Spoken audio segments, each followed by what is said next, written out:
Entre 2002 et 2005, Madame Apolline de Malherbe, le taux d'emprisonnement, c'était 20%. D'accord? Et pour les récidivistes, 59%. Dans cette période qui est la nôtre, les taux d'emprisonnement, c'est 27%, 7% de plus. Et quand il s'agit d'un récidiviste, 68%. Vous trouvez que c'est laxiste, ça, Madame Apolline de Malherbe? C'est pas moi, hein, c'est 68% des Français. Eh bien, je suis en phase 2 ce soir. J'ai accepté cette émission. Elle est longue et je veux leur répondre. Et je dis d'ailleurs que les Français ne connaissent pas suffisamment l'institution judiciaire et que c'est la raison pour laquelle, dans mon projet de loi, je souhaite que la justice entre dans le salon des Français. Je poursuis. Je sais que c'est un peu fastidieux, mais je poursuis.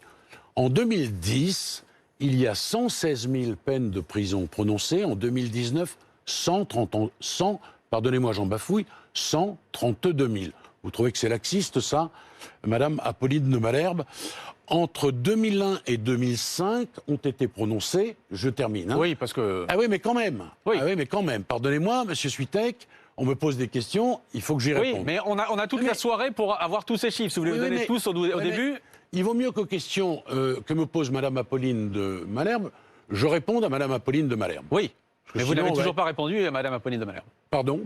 Je vous donne 3 chiffres qui démontrent que la justice, non seulement n'est pas ce que vous dites, mais qu'elle est de plus en plus sévère. Entre 2001 et 2005, c'est 89 000 années de prison qui ont été infligées. Entre 2016 et 2020, c'est 102 000 années. Vous trouvez que c'est laxiste?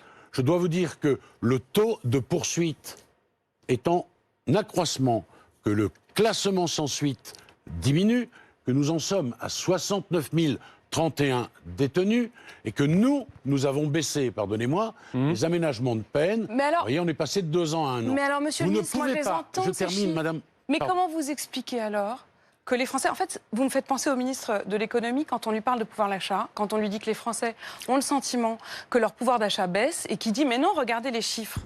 Mais Madame, pardonnez-moi, vous me prenez une affaire mais je vais sur 850 000. Bah, vous pouvez y revenir. D'abord, je pense que vous ne la connaissez pas, cette affaire. Vous la connaissez, vous? Non, pas du tout, mais moi je me garde de tirer un certain nombre. Permettez-moi d'avoir travaillé, j'ai quand même travaillé sur cette affaire, on va voir, mais j'en ai un certain nombre de détails quand même. Mais très bien, Madame, tant mieux. Et à supposer même que ça ait dysfonctionné. Et à supposer même qu'à vos yeux, cette décision soit une décision laxiste. C'est le mot que vous avez choisi. Dont acte. Bien sûr que ça arrive sur 850 000 peines, bien sûr. Mais quand je vous dis, Madame, et ces chiffres sont incontestables, vous pouvez les faire vérifier par votre vérificateur, là, en fin d'émission, il racontera si j'ai dit ou non la vérité. Ben, c'est très clair, Madame. La justice n'a jamais été, en termes d'emprisonnement, aussi sévère qu'aujourd'hui.